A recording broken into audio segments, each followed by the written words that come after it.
El clima político de la época complicó la transición, moviendo los centros de experimentación a Escandinavia y Gran Bretaña. En Europa, el movimiento moderno tuvo que convivir con el clasicismo y las arts and crafts. Álvaro Alto combinó elementos locales valiosos con nuevas ideas modernas. Bertolt Ludwig fusionó el racionalismo clásico francés con la vanguardia soviética. Y en Gran Bretaña faltaban condiciones favorables para la modernidad, pero Ludwig formó el grupo Tecton con jóvenes arquitectos ingleses.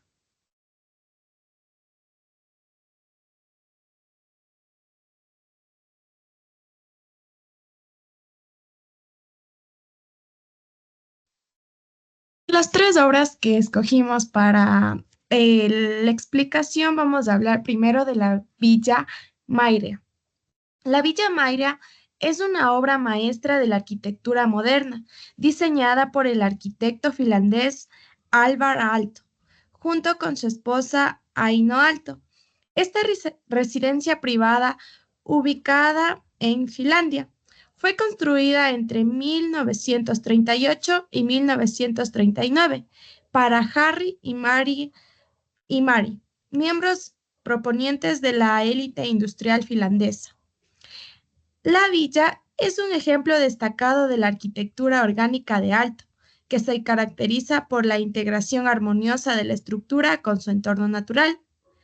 Esta obra combina elementos tradicionales de la arquitectura finlandesa con influencias del movimiento moderno, destacando el uso de materiales naturales como la madera y la piedra, en combinación con técnicas constructivas modernas.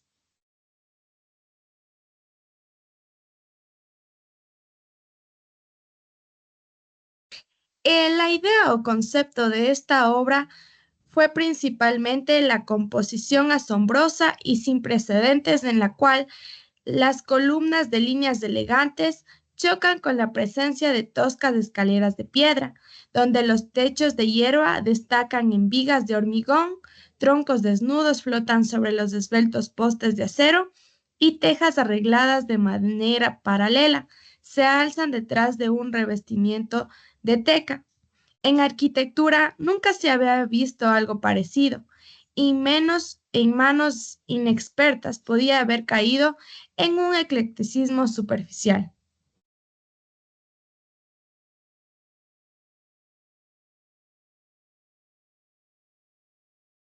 En el, en el interior de dicha vivienda, la innovación más radical de todas se produce en el interior, que Alto visualiza como una abstracción del bosque finlandés, que se convierte en localizaciones específicas solo a través de la experiencia humana.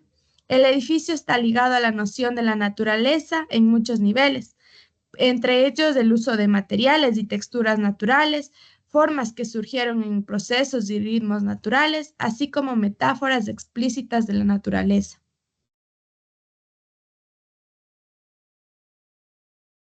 Otra de sus características es el patio. En el jardín acotado por la forma de la planta por un lado y el espeso bosque por el otro, se ubica la piscina, con su forma orgánica, que representa los lagos finlandeses, y la sauna en el límite norte del terreno.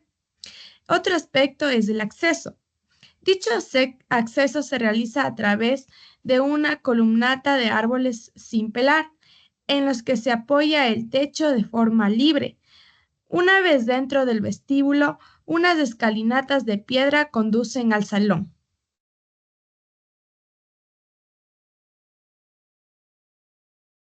Dentro de las plantas tenemos la planta baja. Esta planta está reservada a la vida diaria, con una pared móvil de cristal en el salón para que la casa pueda abrirse al jardín, flanqueada por una chimenea primitiva de piedra y una escalera que conduce a la terraza inferior. Las cocinas están al lado del comedor y detrás las habitaciones del servicio doméstico. Las columnas son postes de madera que amparan la escalera y entrada, y cuando se pasa en su lado, es como si estuviera rodeado de árboles. Mientras que en la primera planta, además de los dormitorios para los dueños de la casa y sus hijos, en la planta superior se ubica una sala de juegos para los niños, la sala de desayuno, el estudio de pintura de la dueña de casa y el ala para invitados. Alto decía que quería evitar los ritmos arquitectónicos artificiales en la arquitectura y este extraordinario interior tan acogedor y habitable, al mismo tiempo que tan rico en implicaciones.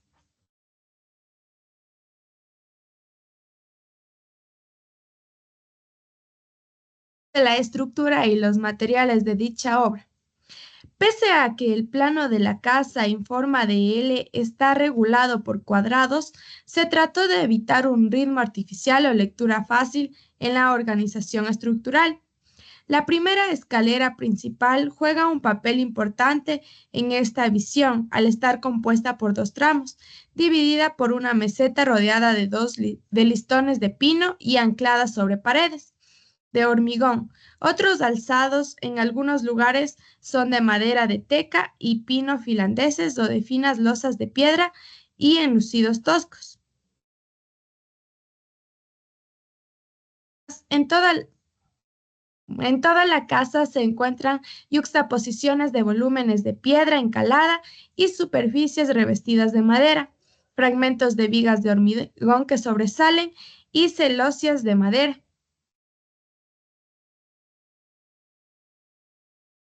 La Villa Mayra no solo es una residencia privada, sino también un manifiesto arquitectónico que expresa las ideas de Álvar Aalto sobre la relación entre el hombre y la naturaleza, así como la importancia de la innovación y la creatividad en el diseño arquitectónico. Hoy en día es considerada una de las obras más importantes del siglo XX y un ejemplo ícono de la arquitectura moderna.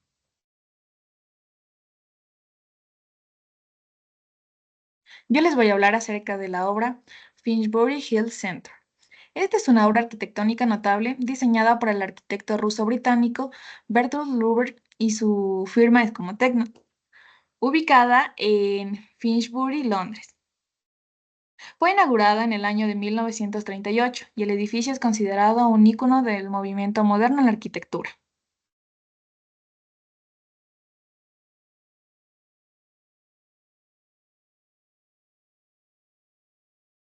Hablando de su contexto y objetivo, bueno, pues este fue concebido como parte de un esfuerzo mayor para mejorar las condiciones de salud,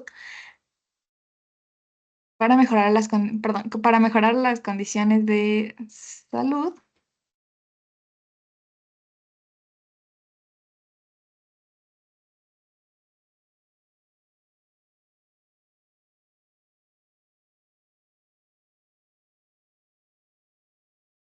Perdón, aquí se me cortó un momento.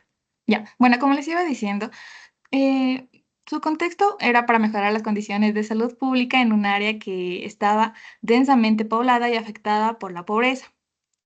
Este arquitecto, conocido por sus fuertes convicciones sociales y políticas, diseñó el centro con la idea de que el buen diseño arquitectónico podría tener un impacto positivo en la vida de las personas.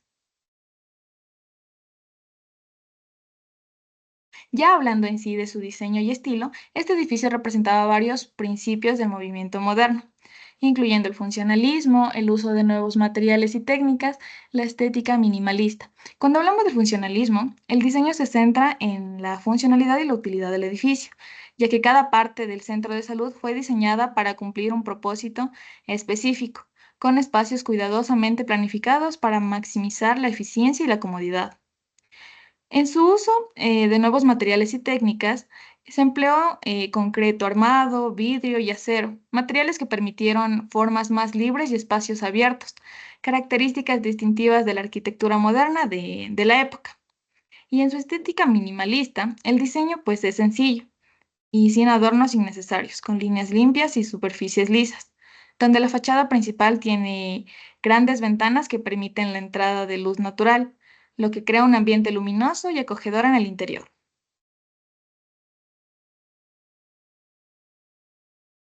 En las características arquitectónicas, podemos ver que la fachada y entrada principal se destaca por una marquesina curva que protege a los visitantes de la lluvia y el viento. La fachada tiene un aspecto elegante y moderno con una combinación de paneles de vidrio y superficies de concreto. En sus espacios interiores, bueno, en este diseño, para ser funcional, fue diseñado pues adaptándose a sus condiciones, incluyendo así varias clínicas, áreas de espera, oficinas y una sala de conferencias. Los espacios interiores se organizan en torno a un hall central que lo facilita en la circulación y el acceso a todas las áreas del edificio. En su iluminación natural, podemos ver que uno de los aspectos más innovadores del diseño fue la incorporación de grandes ventanas y claraboyas que permiten la entrada de abundante luz natural. Y esto no solo mejora el ambiente interior, sino que también se pensó en que tendría beneficios para la salud y el bienestar con los pacientes y el personal. El uso del color. Ludwig King utilizó colores claros y brillantes en el interior para crear un ambiente positivo y acogedor. El blanco predominante se complementa con tonos suaves y detalles en colores vivos en ciertas áreas.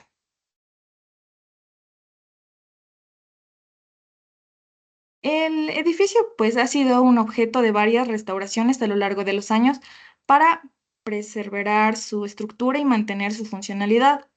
En 1995 fue incluido en la lista de los edificios protegidos de grado de Reino Unido, lo que destaca su importancia histórica y arquitectónica. Y pues esta obra es un testimonio del poder de la arquitectura para mejorar la calidad de vida de las personas, a través de su diseño innovador y su enfoque humanista. El centro no solo ha servido a la comunidad de Finsbury durante décadas, sino que también ha dejado un legado duradero en el campo de la arquitectura moderna.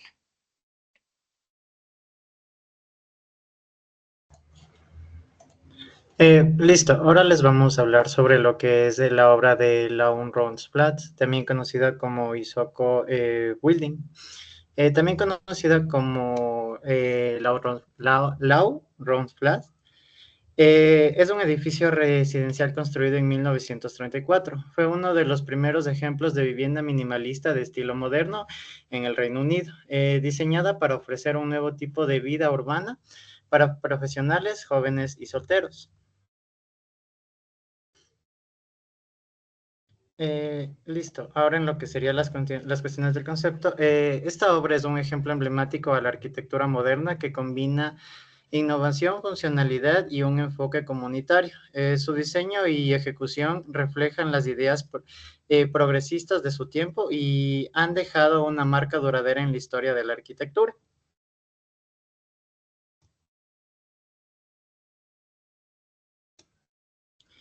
En la parte de su interior tenemos en dos separaciones que serían los apartamentos y las áreas comunes. En la parte de los apartamentos son pequeños y eficientes diseñados, con espacios multifuncionales que se pueden adaptar para diferentes usos. Los espacios incluyen una sala de estar, dormitorios, cocinas y baños. Y en la parte de áreas comunes tenemos los apartamentos individuales aparte de los apartamentos individuales del edificio, que incluyen las áreas comunales, como serían las cuestiones de la cocina compartida, la lavandería y espacios sociales para fomentar la vida comunitaria.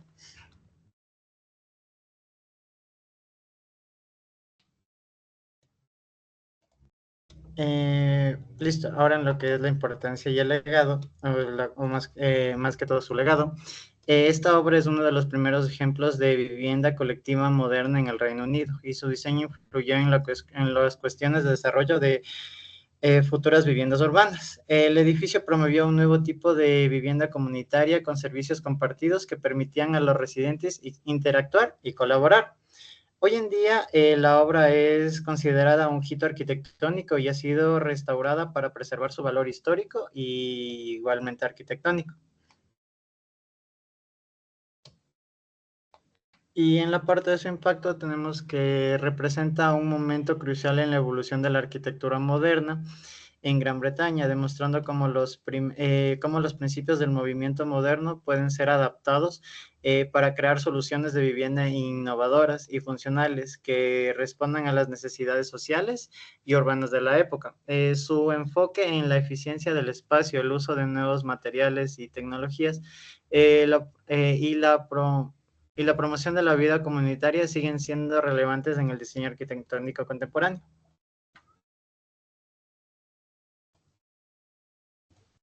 Como cuarta obra también tenemos el crematorio del cementerio del bosque, que se realizó en 1935 y 1940 por Eric Gunnar.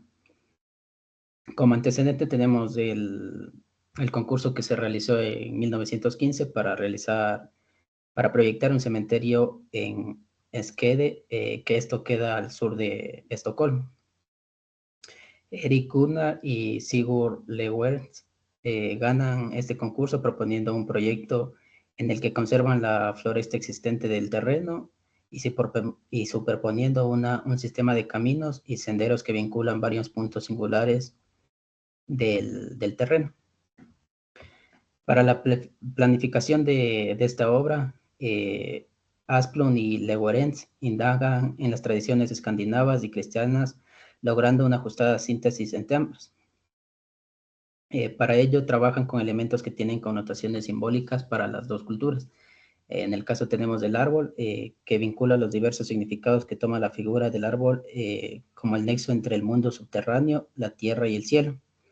Esto quiere decir el mundo de los muertos, el mundo del hombre y el mundo de los dioses respectivamente. También debido a la verticalidad del árbol, también se ve como, está asociada como una escalera. Como segundo punto también tenemos el agua, que aparece como dadora de la vida en las leyendas nórdicas y como medio de purificación. Como tercer punto tenemos la montaña, que en las culturas más antiguas es vista como un lugar doblemente sagrado, debido a su base como sitio de enterramiento y su clima y su cima como lugar donde erigir los templos, en donde se edificaban los templos de las civilizaciones. También tenemos que la capilla y el atrio de este complejo crematorio estaba formado por varios edificios sutilmente relacionados que se encuentran al pie de una colina artificial, al lado de un estanque pequeño, dos capillas menores, la capilla mayor y el crematorio, y un gran atrio fortificado. También la planta nos revela una estudiada secuencia de patios, senderos, muros bajos y jardines, y un gran espacio cubierto. El atrio se unifica mediante el revestimiento de piedra y su silueta predomina horizontalmente. El atrio es totalmente autónomo y se encuentra físicamente desvinculado de la nave de la capilla. Esta autonomía se ve reforzada porque su superficie duplica el espacio cerrado. El espíritu del bosque aún previve en el espacio techado por madera del atrio, en las columnas del pórtico, y el viejo bosque de los rituales escandinavos, los antiguos tumultos y el agua están hoy presentes, logrando en una sola obra combinar los ritos funerarios de la tradición nórdica en un conjunto de carácter moderno, pero también dotado del despojado clasicismo.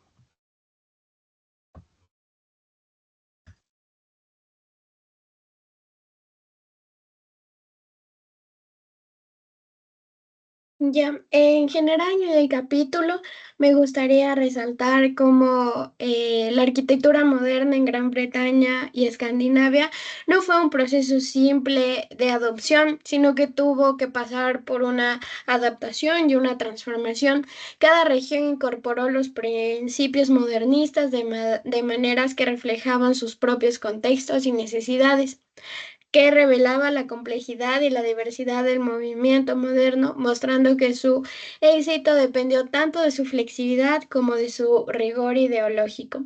Podemos concluir que es una contribución significativa al entendimiento de cómo la arquitectura moderna se adaptó y floreció en diferentes contextos geográficos y culturales, proporcionando una visión amplia y detallada de su evolución en Gran Bretaña y Escandinavia. También me gustaría dar algunas conclusiones de las obras que nosotros vimos hace un momento, ya que el crematorio del cementerio del bosque de Eric Gunnar es una obra excepcional que simplifica los principios de la arquitectura moderna, al tiempo que honra y respeta profundamente su función ceremonial, su diseño armonioso con la naturaleza, su estética sobria y elegante y su manejo sensible de la luz y el espacio lo convierten en una obra maestra de la arquitectura funeraria. La Villa Mairea Es una obra que representa la combinación de la funcionalidad modernista con una profunda sensibilidad hacia el entorno natural y la tradición cultural. Su diseño innovador y orgánico, su integración armoniosa con el paisaje y su atención al detalle y la comodidad hacen que la Villa Mairea una pieza destacada de la historia de la arquitectura moderna. Esta obra sigue siendo un referente por su enfoque humanista y su capacidad de armonizar las necesidades prácticas con una estética sublime y significativa. El Finsburg Health Center es una obra que combina funcionalidad, estética y un profundo compromiso con el bienestar social. El diseño de Lubetkin refleja una creencia en el poder de la arquitectura para mejorar la vida de las personas, proporcionando un entorno eficiente y humano para la atención médica. Su uso innovador de materiales y su enfoque en la accesibilidad y la transparencia hacen este edificio un referente de la arquitectura de salud y un testimonio duradero del potencial transformador del diseño modernista. Gracias.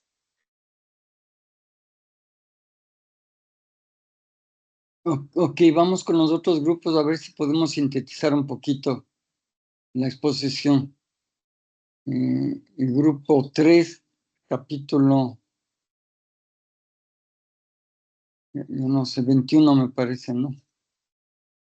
Sí, yo ahorita comparto en pantalla.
Listo.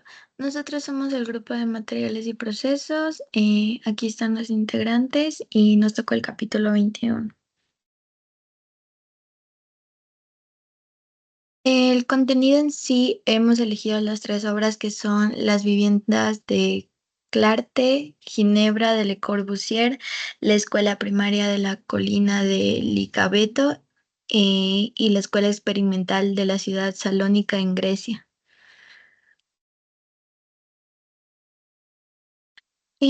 Como introducción a este edificio, tenemos que está ubicado en Ginebra, Suiza, que es una obra maestra de la arquitectura modernada y diseñada por Le Corbusier y Pierre Jeanneret entre 1928 y 1932, considerado como un hito del movimiento moderno. Este edificio de apartamentos se caracteriza por su diseño innovador, su funcionalidad y su estética. En innovación tenemos que su estructura es de hormigón armado. El material principal del edificio es el hormigón, pues se utilizó en un sistema de encofrado deslizante para la construcción de las fachadas, lo que permitió una rápida ejecución y una superficie lisa y uniforme. Igual el vidrio se utilizó en las fachadas y están completamente acristaladas con doble vidrio, lo que aporta una gran luminosidad a los espacios interiores y que permite aprovechar las vistas al agua y al parque. También se utilizó el acero para la estructura del edificio, así como para las ventanas, puertas y barandillas. y otros materiales. Se utilizaron como la madera para las persianas y toldos y materiales prefabricados para los baños y cocinas. Igual, el edificio cuenta con terrazas y balcones que son amplias y que brindan a los residentes espacios al aire libre para disfrutar del sol y de las vistas de la ciudad. El diseño es una planta libre donde los espacios interiores no están definidos por muros portantes, sino por divisiones móviles, y esto permite una gran flexibilidad en la distribución de los espacios y en su uso. Igual su funcionalidad. Son apartamentos, están diseñados como dúplex con 2 niveles conectados por una escalera interior y esta disposición permite una mayor eficiencia espacial y una mejor distribución de las áreas funcionales. También tenemos formas geométricas simples, ya que el edificio se caracteriza por sus formas geométricas eh, y de líneas depuradas que reflejan la estética minimalista del movimiento moderno. Em, y aquí tenemos los procesos en la construcción industrializada. Este edificio se considera un ejemplo de la arquitectura industrializada, ya que se utilizaron técnicas de construcción estandarizadas y prefabricadas. La planta del edificio está diseñada con un módulo básico que se repite en todas las plantas y esto nos permitió una optimización del diseño y de la construcción. En el funcionalismo, el diseño del edificio se basa en los principios del funcionalismo, buscando la máxima eficiencia y funcionalidad de los espacios. En innovación y técnica, Le Corbusier incorporó en el edificio Clarté algunas innovaciones técnicas como el sistema de ventilación natural por convección y el uso de parasoles móviles. El impacto que tuvo fue em, su uso del hormigón armado, vidrio y acero, así como su adopción de técnicas de construcción industrializada, ya que contribuyeron a la creación de una nueva estética arquitectónica. A continuación, mi compañero. Gracias.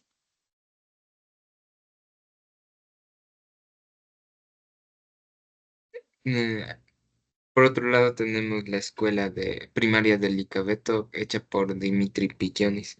Es una escuela primaria situada en la colina del Licaveto en Atenas, Grecia. Es una obra maestra de Dimitri Pichonis, que fue construida en 1933 a 1936 y se caracteriza porque se integra armoniosamente con su entorno natural y debido a sus materiales innovadores.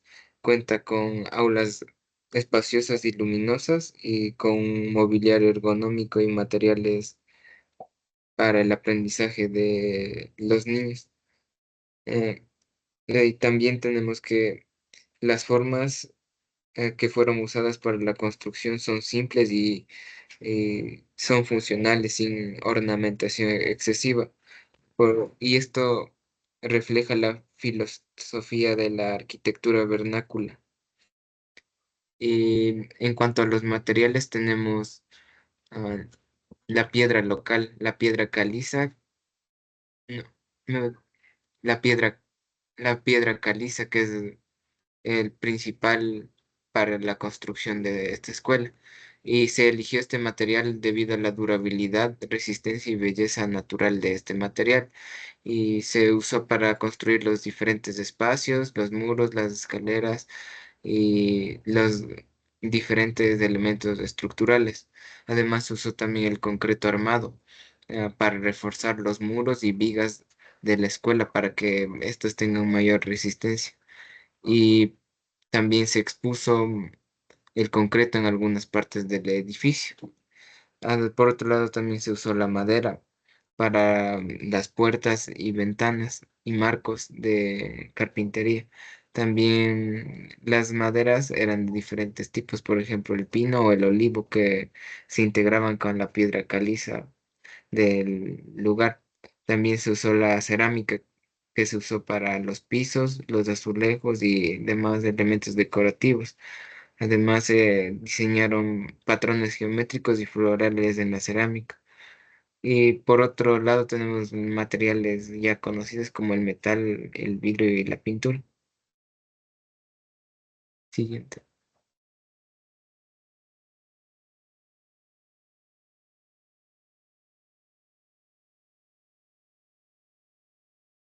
Mm, Siguiente.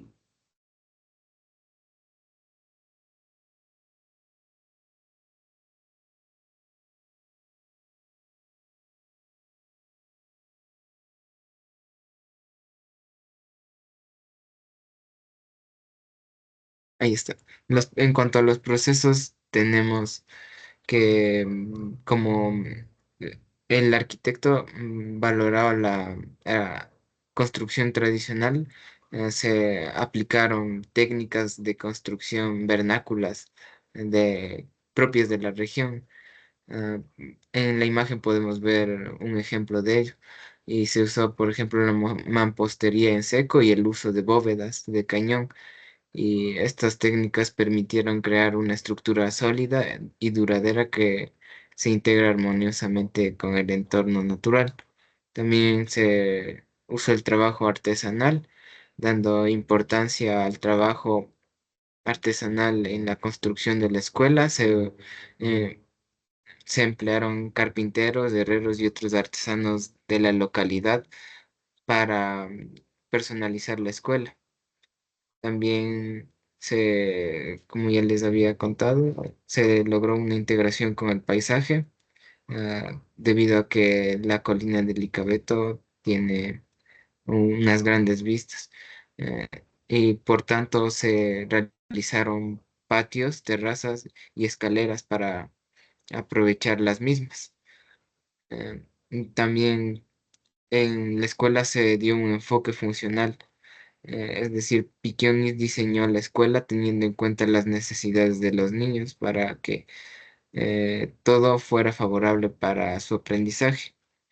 La escuela del Licabeto es un ejemplo excepcional de la arquitectura moderna griega debido a su innovación en cuanto a materiales y técnicas de construcción tradicional, enfocándose en la creación de espacios lúdicos y funcionales para el buen desarrollo de los niños.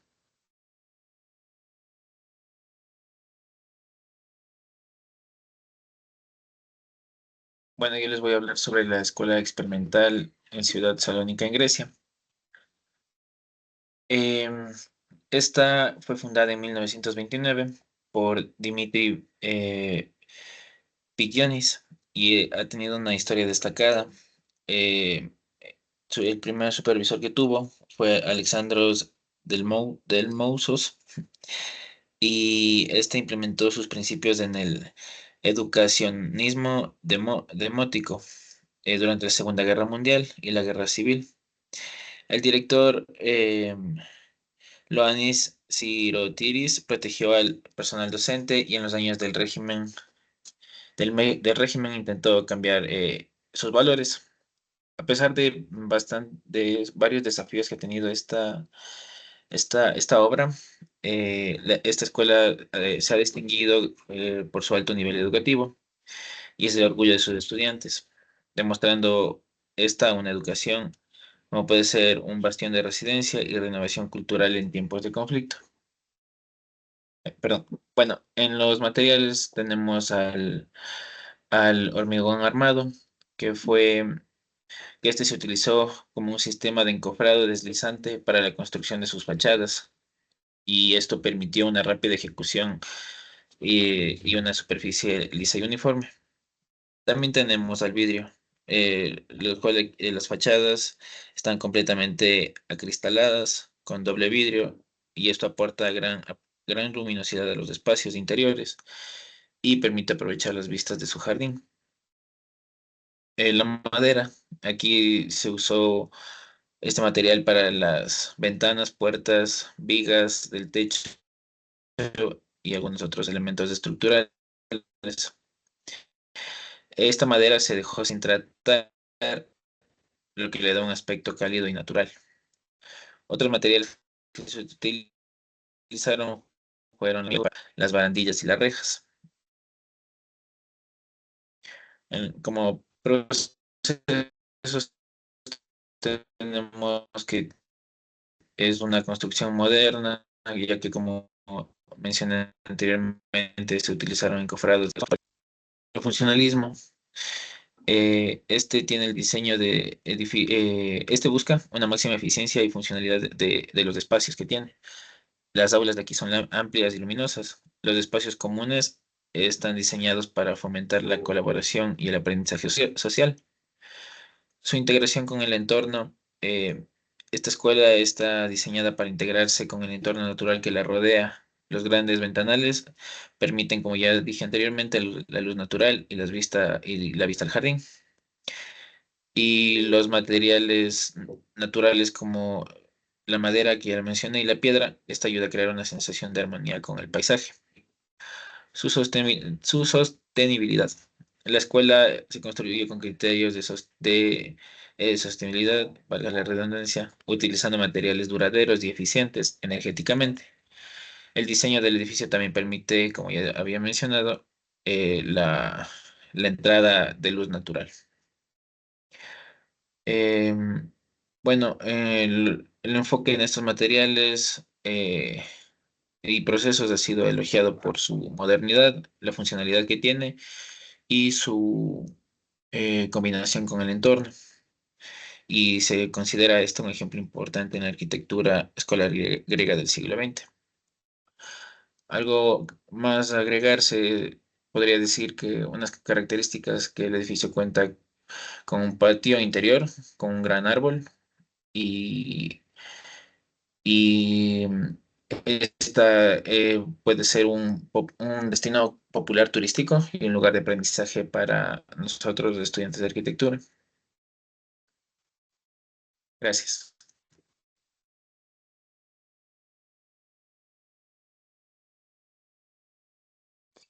Bueno, aquí tenemos las conclusiones. La valoración de la artesanía y la tradición aquí está basada en cada obra. La primera, que es la escuela primaria de Licaveto, que se emplearon técnicas de construcción tradicionales griegas, como la mampostería en seco y las bóvedas de cañón, combinadas con el trabajo artesanal de carpinteros, herreros y otros artesanos locales. Luego tenemos la escuela experimental de la ciudad de Salónica. Se utilizaron materiales locales como la piedra y la madera, combinados con técnicas de construcción tradicionales griegas y elementos prefabricados de hormigón armado. Y por último tenemos el edificio Clarté, que se emplearon técnicas de construcción modernas como el uso de hormigón armado y el vidrio. Pero también se valoró la artesanía en la fabricación de elementos como los paneles de vidrio y las barandillas metálicas. Luego tenemos la integración con el entorno. La escuela primaria de Licaveto también integra lo que es el paisaje natural de la colina de Licaveto, aprovechando las vistas panorámicas y creando espacios abiertos para el aprendizaje. Luego tenemos la Escuela Experimental Ciudad de Salónica, que este edificio se integra con el entorno urbano de la ciudad de Salónica, en el cual se utilizan materiales y colores que armonizan con el contexto. Y por último, el edificio Clarté, que responde a las condiciones climáticas del lugar, con grandes ventanales que permiten la entrada de luz natural y una buena ventilación. Eso es todo, gracias.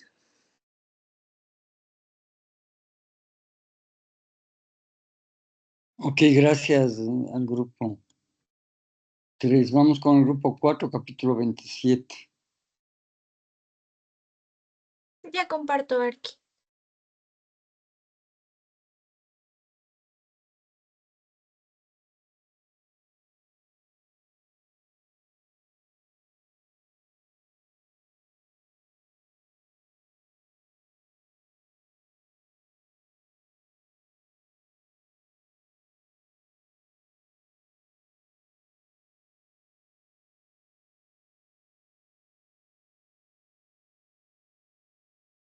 Ya, Arqui, mi grupo es el grupo 4. A nosotros nos tocó el capítulo 27, el proceso de asimilación América Latina, Australia y Japón. Un análisis del capítulo es que este trata de la arquitectura desarrollada en países periféricos como México, Brasil, tras la Segunda Guerra Mundial, en plena época del desarrollo del estilo internacional.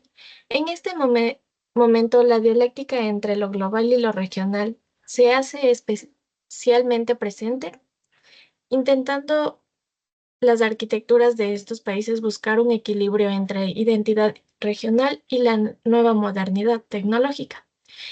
El análisis concreto de los edificios mexicanos de Barragán, Félix Candela, Enrique de Moral serían Ciudad Universitaria de México, Casa de Barragán, entre otras. Las obras brasileñas de Oscar Niemeyer, Lucio Costa, Alfonso Edurdo Reidi, Brasil, serían Brasilia Origen y su desarrollo urbano. Tenemos trabajos australianos de Harry Seidler, Peter Muller, Johnson Peter, como Casa Muller en Wall Beach, la Casa Lucas de Castler Crack y edificios japoneses de Muyo Maekawa y Kensoten, entre otros. Ok, una de las 3 obras que elegimos fue el Museo de la Paz de Hiroshima.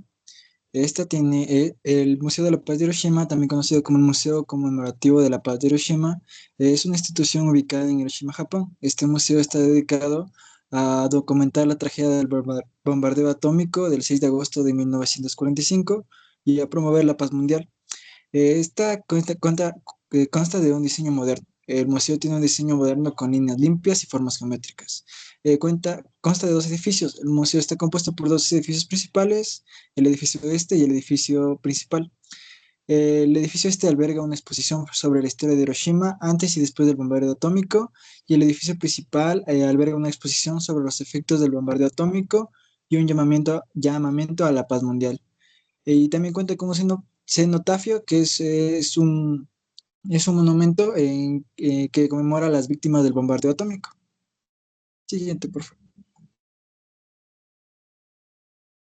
Ya, la importancia de este museo es un lugar importante para recordar a las víctimas del bombardeo atómico y para aprender sobre los errores de la guerra nuclear.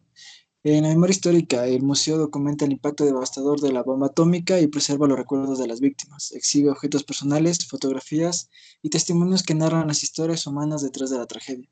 Educación para la Paz. A través de sus exposiciones y programas educativos, el museo promueve la paz mundial y aboga por la abolición de las armas nucleares. Es un centro de aprendizaje y reflexión sobre los horrores de la guerra y la importancia de la diplomacia y la cooperación internacional.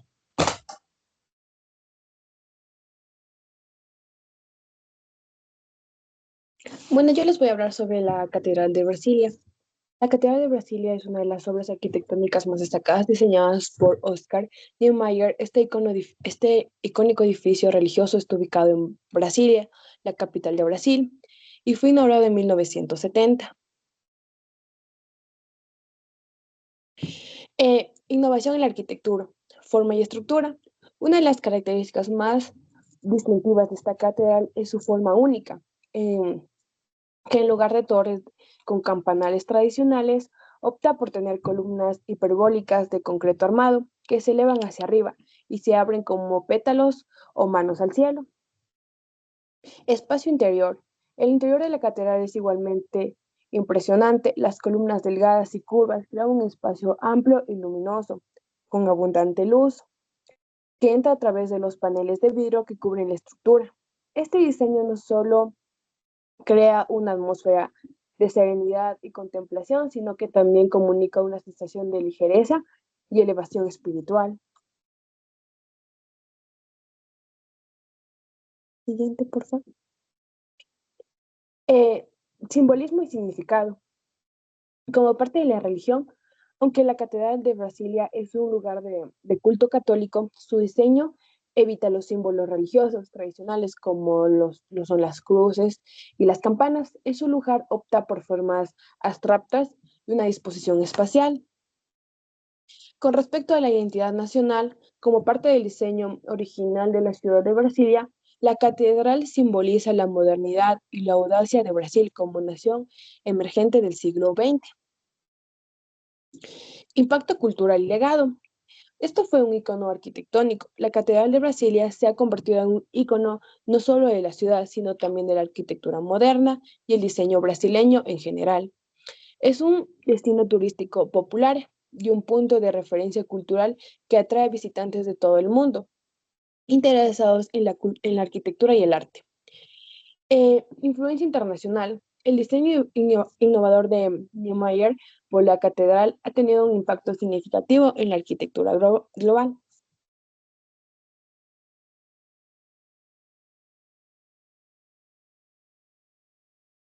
Sobre el Museo de Arte Moderno de Gunma, fue diseñado por Arata Isozaki y completado en 1974. Es un ejemplo de su enfoque innovador y su habilidad para integrar elementos de la arquitectura tradicional japonesa con estilos modernos. Está ubicado en la ciudad de Takasaki, Japón, y presenta una forma geométrica simple y clara, utilizando principalmente líneas rectas y volúmenes cúbicos. Isozaki utilizó materiales como hormigón armado, vidrio y acero, creando un contraste entre la solidez del hormigón y la transparencia del vidrio.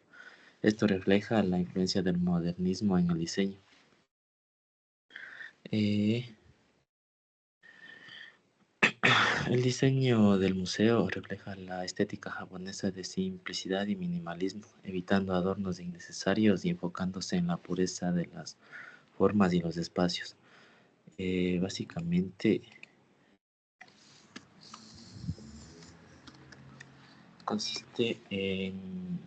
A ver, básicamente consiste en una estructura básica de 12 cubos, no, de cubos de 12 metros de largo, que forman un prisma principal donde está la sala de exposiciones, y dos secundarios, uno perpendicular al cuerpo principal, donde está la entrada, y otro oblicuo colocado sobre un estanque de agua, en el que se encuentra la sala de arte tradicional. En cuanto a su relación con el paisaje y entorno, el museo está ubicado en el Parque Forestal de la Prefectura de Gunma, un entorno natural que es muy valorado en la cultura japonesa. La ubicación en un área natural refleja el aprecio japonés por la belleza del paisaje y la armonía con el entorno natural. En cuanto al uso de luz natural, podemos decir que mediante grandes ventanales y claraboyas iluminan el interior de una manera eficiente, creando una atmósfera acogedora y serena, creando sombras interesantes que añaden profundidad y textura a los espacios. También incorpora elementos innovadores en el diseño, como el uso de tecnología avanzada en la construcción y sistemas de climatización eficientes.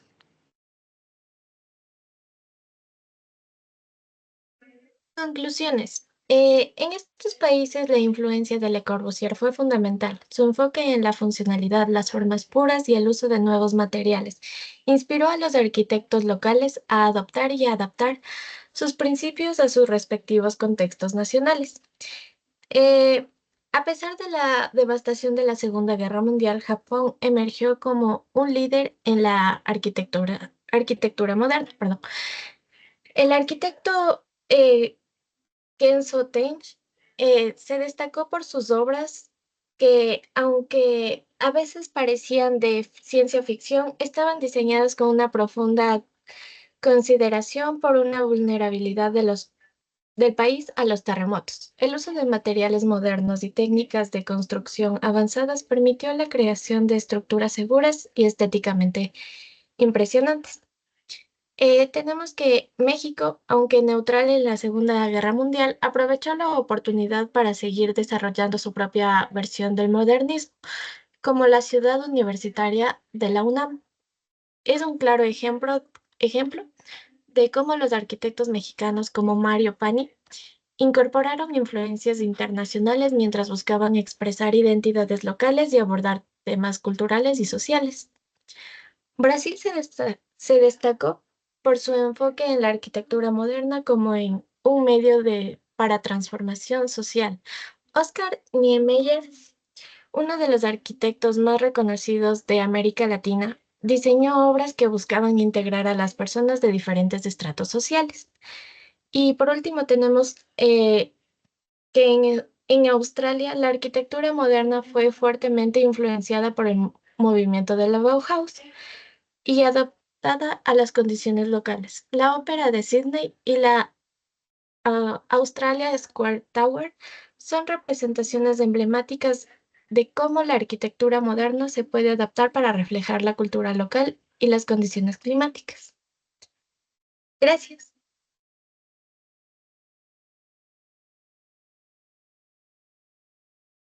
Ok, hemos hecho el primer recorrido. Vamos entonces con el grupo 5 y después cerramos con el grupo 1.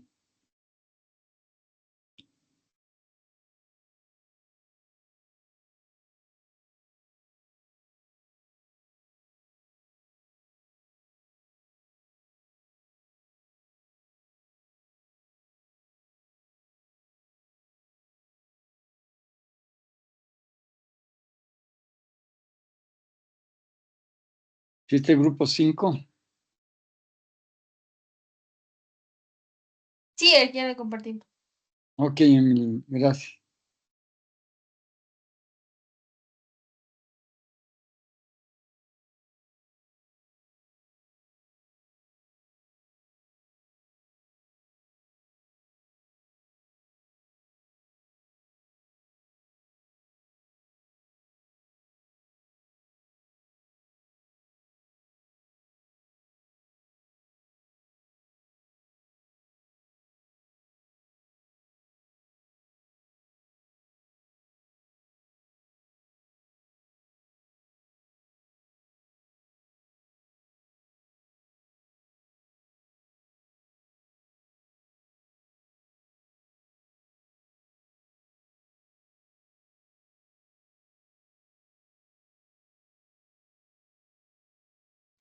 Buenas tardes, arquitectos, buenas tardes, compañeros. El grupo 5 va a exponer lo que sería un breve análisis sobre los 3 capítulos y los ejemplos que hemos propuesto sobre cada capítulo.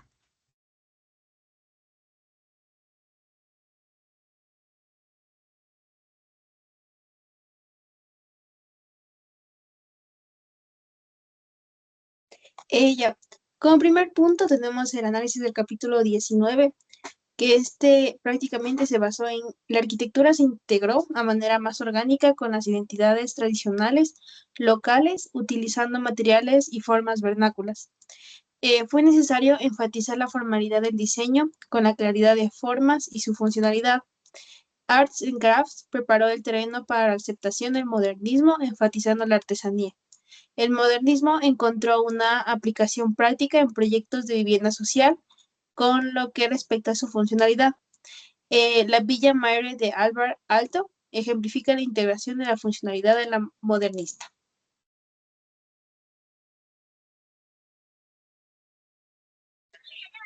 Análisis de la obra del capítulo 19. Escogimos la obra La Casa Cia Lane. Ya, análisis.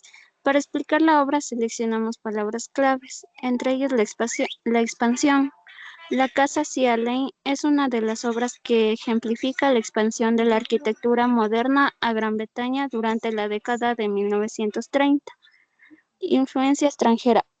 Breuer, un arquitecto húngaro que huyó de Alemania e introdujo nuevas ideas e influencias en la arquitectura británica. Colaboración. Breuer diseñó la casa en colaboración con el arquitecto británico F.R.S. Yorke, reflejando el intercambio de ideas entre arquitectos locales y foráneos. Emblema. La Casa Cia Lane es considerado un ejemplo emblemático de la arquitectura moderna británica de la década de 1930. Ya, características de la Casa Cia Lane. La casa tiene una planta en forma de T con una ala de dormitorios que aprovecha la vista al mar, elevada sobre columnas de concreto. Presenta una terraza curva y expresiva que marca un alejamiento del estilo más rígido del modernismo temprano de Breuer. También conserva muchos de sus rasgos originales como los grandes ventanales, un montacargas y un sistema de timbres internos. En conclusión, la Casa Cia Lane es considerada un ejemplo emblemático de la arquitectura moderna británica de la década de 1930, que refleja la influencia de arquitectos extranjeros como Breuer en el desarrollo del movimiento moderno de Gran Bretaña.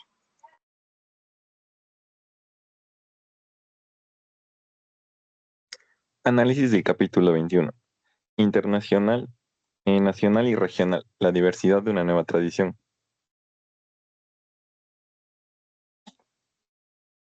Sí. Ya, en este capítulo se examina cómo el movimiento modernista se diversificó al ser adaptado y reinterpretado en diferentes contextos nacionales y regionales. Curtis también destaca cómo, a pesar de sus principios universales, el modernismo se transformó para reflejar las identidades locales y las condiciones específicas de cada región.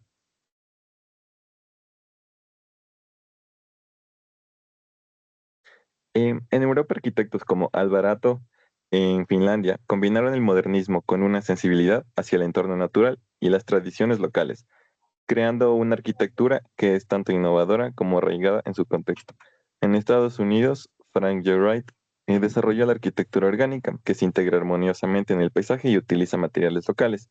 En Japón, de igual manera, Kenzo Tenge funcionó el modernismo con elementos de la arquitectura tradicional japonesa, mientras que en Brasil, Oscar Niemeyer adoptó el modernismo a las necesidades y aspiraciones del contexto tropical y socioeconómico de su país,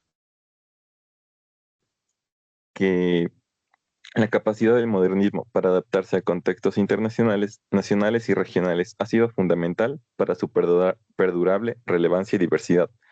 Al ser reinterpretado por arquitectos en distintos países, el modernismo es que combinaron principios universales con identidades culturales, locales y respuestas a condiciones específicas.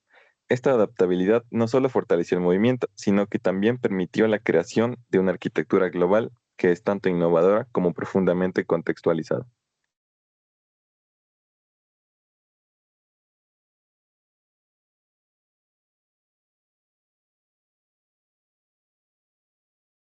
Bien, ahora en el análisis de la obra del capítulo 21, que sería el SAL Institute.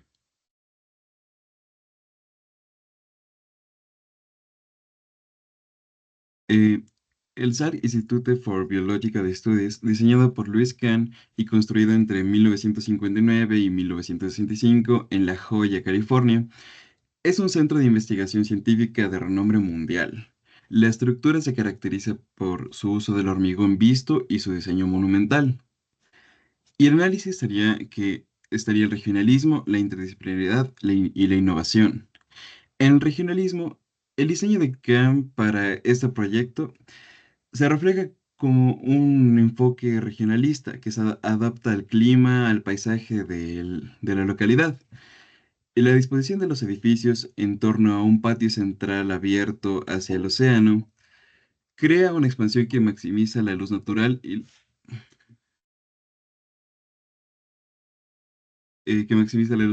las vistas integradas al diseño. La interdisciplinaridad. Este instituto es un ejemplo de cómo la arquitectura puede facilitar la interdisciplinaridad, los laboratorios y las oficinas que están diseñadas para fomentar la colaboración y el intercambio de ideas entre los científicos. Que, bueno, básicamente esto era para crear un ambiente que promueva la innovación y, por así decirlo, como que los motive a hacer un avance científico. Y la innovación.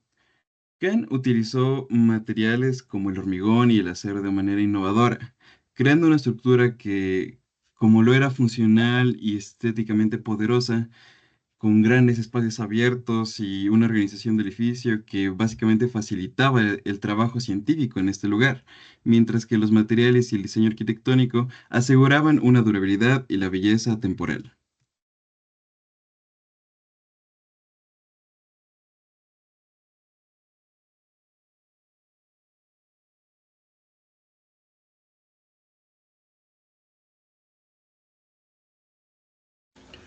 Bueno, ahora vamos a comenzar con el análisis del capítulo 27, el proceso de asimilación de América Latina, Australia y Japón. Bueno, el capítulo 27 del libro bueno, ya conocemos cómo se llama el libro. Bueno, más que nada, Curtis examina la arquitectura moderna de tal manera como ha sido interpretada y adaptada en América Latina, Australia y Japón. Se investigan las dinámicas culturales, sociales, climáticas que han influido en estas regiones, destacando ejemplos específicos de los siguientes arquitectos que vamos a mostrar. En la siguiente diapositiva, que se puede encontrar en América Latina. El contexto y su adaptación. En América Latina, con su diversidad cultural y geográfica, ha adoptado el modernismo de manera que refleja tanto las aspiraciones de la modernidad como el reconocimiento de sus tradiciones precolombinas y coloniales. Uno de los arquitectos de México es Luis Barragán, en donde se ha puesto la imagen de la casa estudio de Luis Barragán, en donde este edificio es un ejemplo icónico de cómo Barragán integra la arquitectura vernácula mexicana con principios modernistas. La casa utiliza colores vivos, como el rosa mexicano y el amarillo, que son característicos de la arquitectura tradicional mexicana. Barragán emplea la luz y las sombras para crear un ambiente introspectivo y espiritual influenciado para la cultura y el paisaje mexicano. También otro arquitecto es Oscar Niemeyer. Bueno, él en la anterior diapositiva, por favor. Como se puede observar en las imágenes, se puede encontrar, y él diseñó varios edificios, como la capital de Brasil, incluyendo el Palacio del Planalto, que se encuentra ahí, y la Catedral de Brasilia. Su enfoque utiliza formas, curvas y espacios abiertos que reflejan tanto el modernismo internacional como la exuberancia del paisaje brasileño. En la siguiente diapositiva podemos encontrar Australia, en donde nos dice que en Australia la arquitectura moderna ha respondido a las condiciones climáticas y paisajísticas únicas del país, promoviendo el diseño sostenible y sensible al entorno.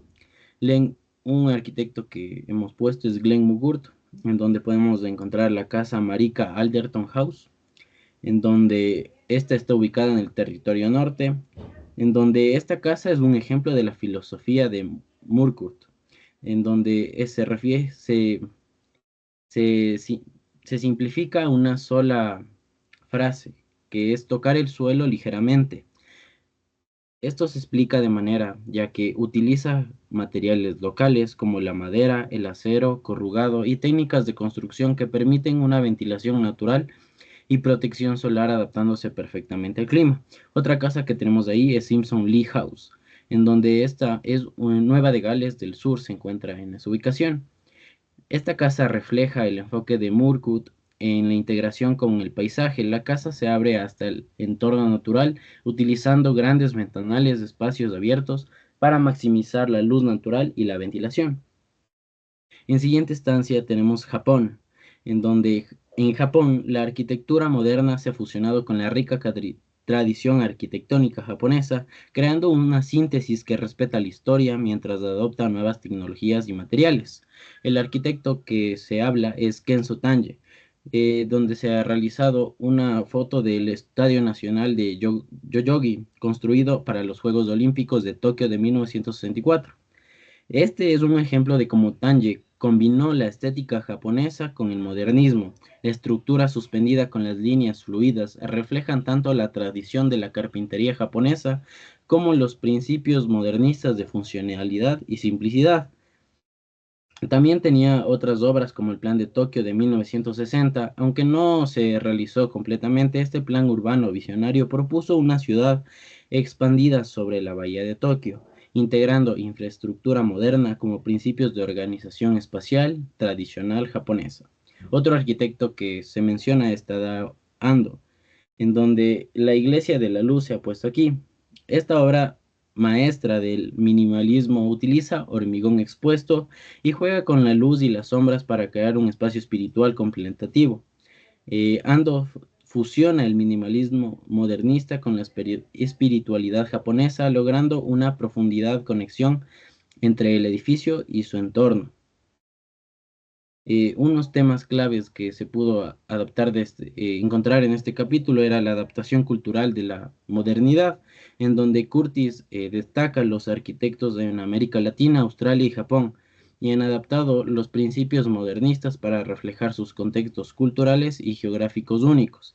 Esto incluye la incorporación de materiales locales, técnicas constructivas tradicionales y elementos culturales distintivos. También la identidad y modernidad, ya que la búsqueda de una identidad arquitectónica que combina lo moderno con lo tradicional, que es un tema concurrente. ya que también en cada región los arquitectos han utilizado el modernismo para expresar una nueva identidad nacional que honra sus raíces culturales, mientras se adopta un lenguaje arquitectónico contemporáneo.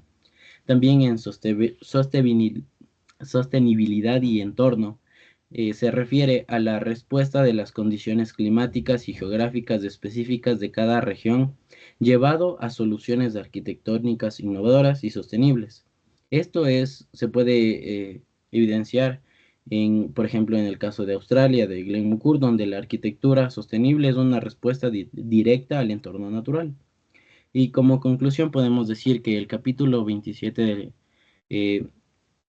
y se puede evidenciar como Curtis ilustra cómo los principios modernistas han sido adaptados de manera creativa y sensible en diferentes contextos culturales y geográficos en América Latina, Australia y Japón, donde se han reinterpretado el modernismo, incorporando elementos tradicionales y respondiendo a las necesidades locales para crear una arquitectura que a la vez es moderna y profundamente enraizada en su entorno.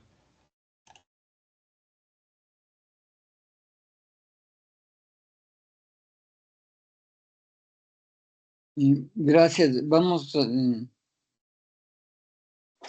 Aún falta. Falta, perdón. Ya. Análisis de la obra del capítulo 27. Escogimos el Museo de Arte de Sao Paulo, que fue diseñado por la arquitecta Lina Bo Bardi entre 1947 y 1948.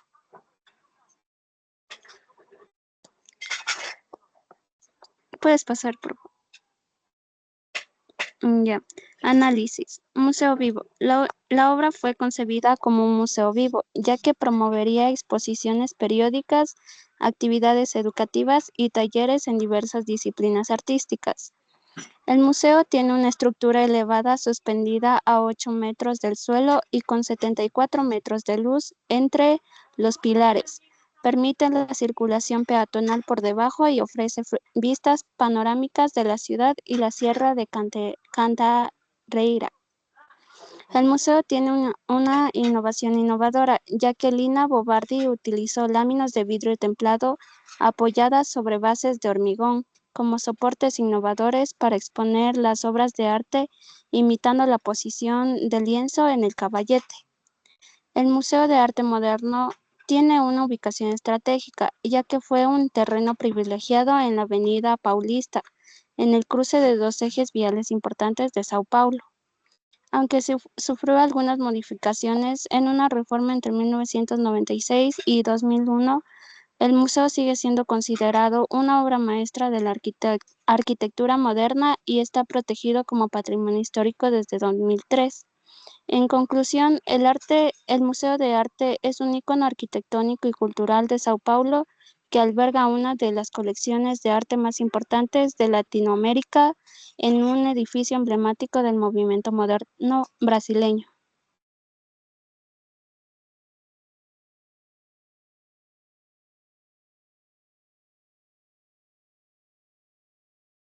Eso era todo.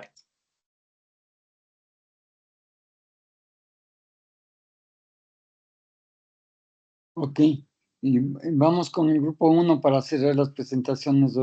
Gracias, ¿no? Sí, ahorita le comparto.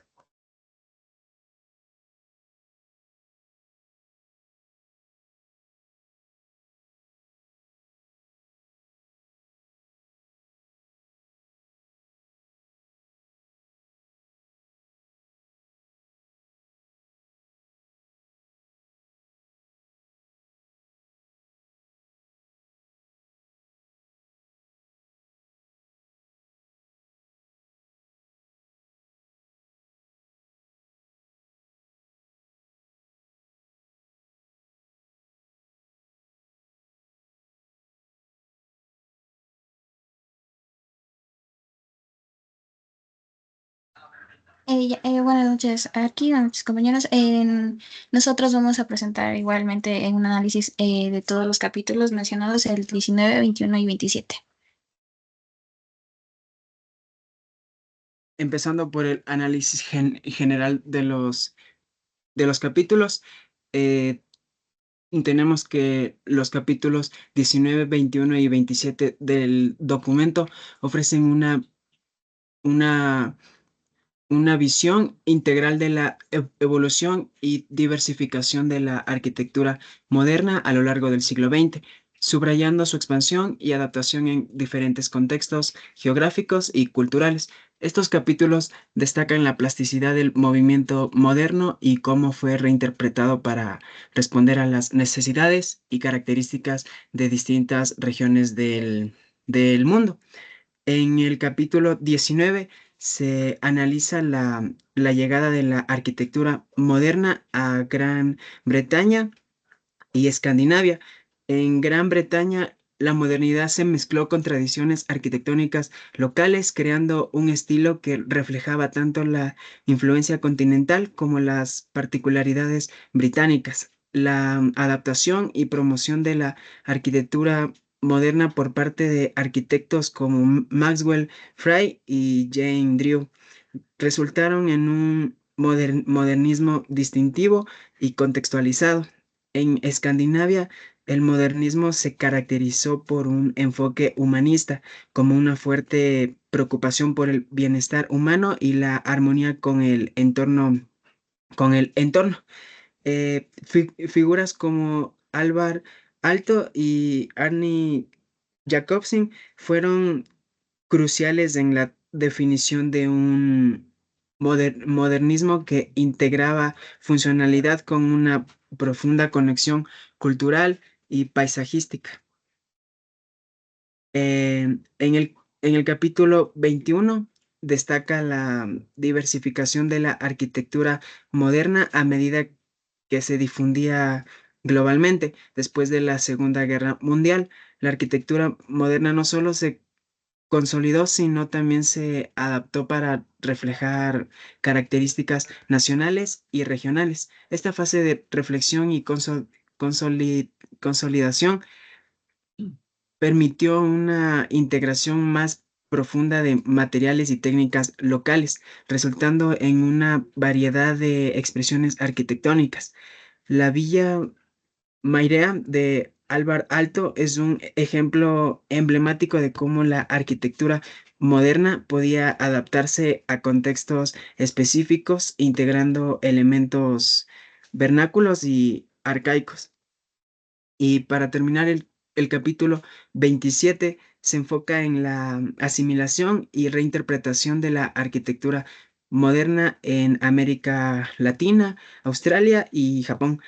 En América Latina, especialmente en países como Brasil y México, la arquitectura moderna fue adaptada y transformada para reflejar influencias internacionales y características locales. Proyectos como el Ministerio de Educación en Río de Janeiro son ejemplos de esta adaptación.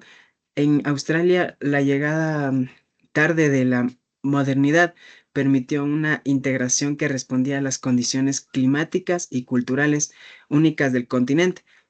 Y finalmente, en Japón, la arquitectura moderna fue combinada con tradiciones locales, creando una síntesis única y culturalmente significativa, como se ejemplifica en el pabellón japonés en París.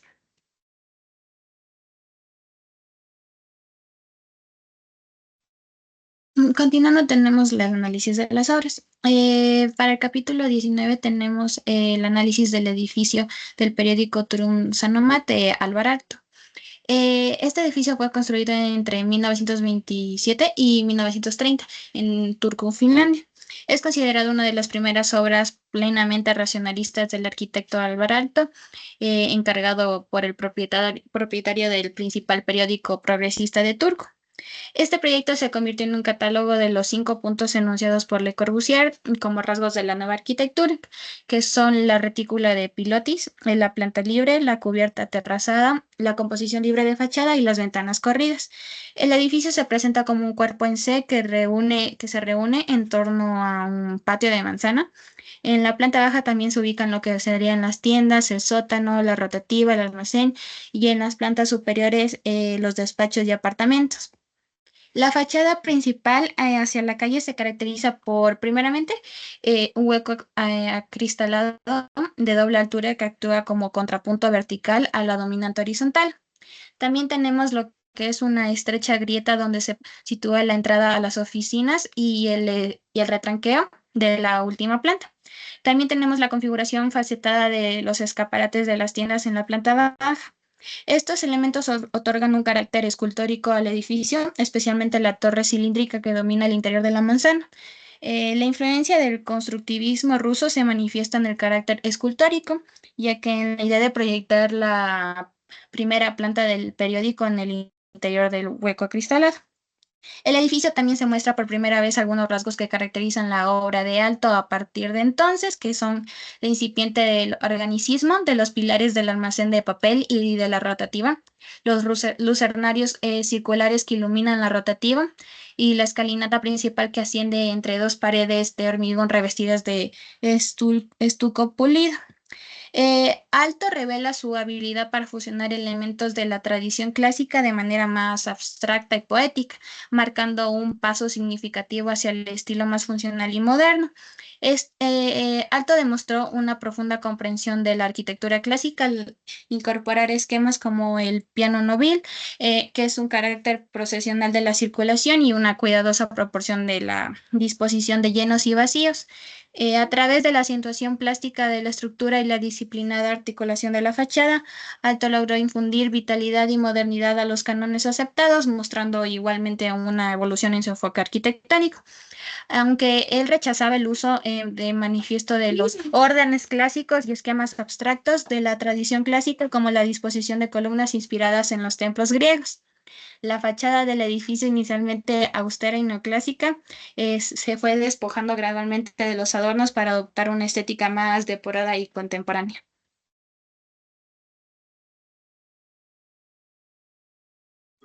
Luego tenemos a la iglesia de Pampulja, aunque su nombre original es la iglesia de San Francisco de Asís. Esta fue diseñada por Oscar Niemeyer en 1943. Es un emblema de la arquitectura moderna en Brasil y un testimonio del estilo y la filosofía arquitectónica del arquitecto. Esta iglesia fue objeto de controversia y rechazo inicial por parte de la jerarquía eclesiástica debido a su diseño innovador que se apartaba de la tradición. La estructura presenta delgadas bóvedas, laminares parabólicas y mosaicos de colores brillantes, elementos que no solo embellecen el edificio, sino que también reflejan la innovación técnica de la época.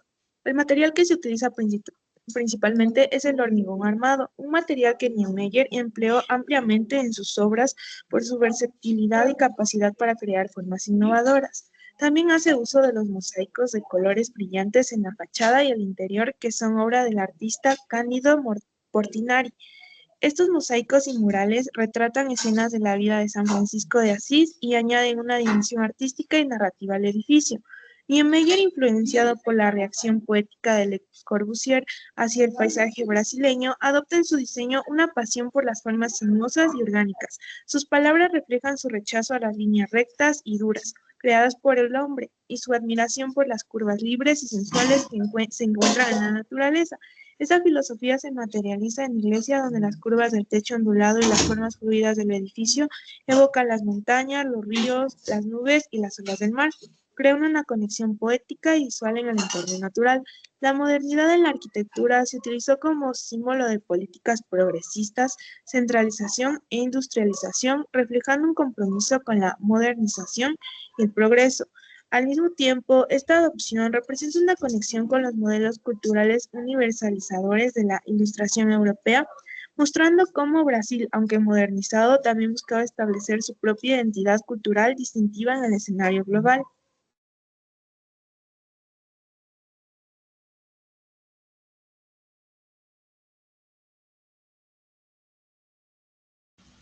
En el capítulo 27 analizamos la casa Seidler de 1950. Esta fue diseñada por Harry Seidler en 1950. Es un icono de la arquitectura moderna en Australia, situada en Sydney. Este proyecto refleja los principios del movimiento moderno con líneas limpias y una integración fluida entre espacios interiores y exteriores, mediante grandes ventanales y terrazas, construidas con materiales como el concreto y acero. La estructura rectangular de techos planos destaca la funcionalidad y estética minimalista. También se incorporó innovaciones tecnológicas avanzadas para la época, asegurando eficiencia energética y confort interior, lo que solidifica su legado como pionero en la arquitectura sostenible y moderna en Australia. También representa profundamente la arquitectura contemporánea australiana, inspirada en diseños que valoran la integración armoniosa con el entorno natural y la creación de espacios habitables que priorizan la luz y la conexión con la naturaleza.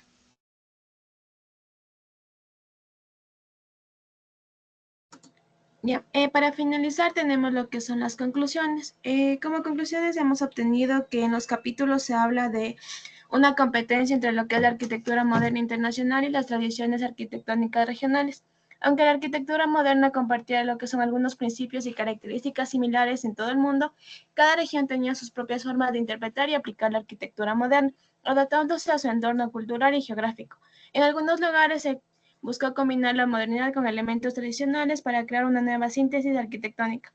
La influencia que la arquitectura moderna había tenido en la cultura y sociedad en general, por ejemplo, lo que son en algunos lugares la arquitectura moderna se consideró como una forma de progreso y modernidad, mientras que en otros se encontró como una fuerte resistencia y crítica por parte de quienes se aferraban a la arquitectura tradicional. Como otra conclusión tenemos que la arquitectura moderna no fue un movimiento homogéneo, sino que fue una corriente diversa que abarcó una amplia variedad de estilos y enfoques, desde la arquitectura funcionalista austera y minimalista hasta la arquitectura orgánica que integra el entorno natural en el diseño del edificio. La arquitectura moderna abarcó una amplia gama de expresiones creativas y teóricas, lo que reflejó la complejidad de tiempos y contextos en los que emergió. Por último, tenemos que cada una de las obras escogidas representa un momento crucial en la evolución del modernismo en diferentes contextos geográficos y culturales. El edificio Turun Sanomat refleja lo que es la transición de Aoato hacia el funcionalismo. La iglesia de Pampulha destaca la creatividad orgánica de Niemeyer en el Brasil moderno. Y por último, la casa Cedric muestra la influencia del modernismo europeo en la arquitectura australiana. Juntos, estos edificios ilustran cómo el modernismo se adaptó y evolucionó para responder a las necesidades y contextos específicos de su tiempo y lugar, dejando lo que es un legado duradero en la historia de la arquitectura. Gracias.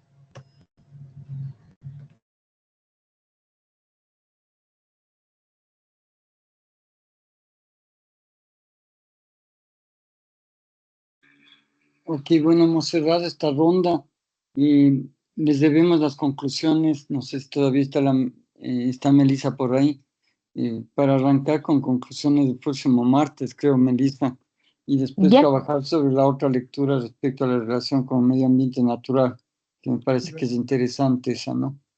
Y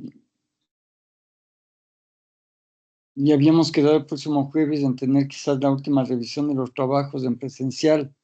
Pero eso también coordinamos con los coordinadores del curso.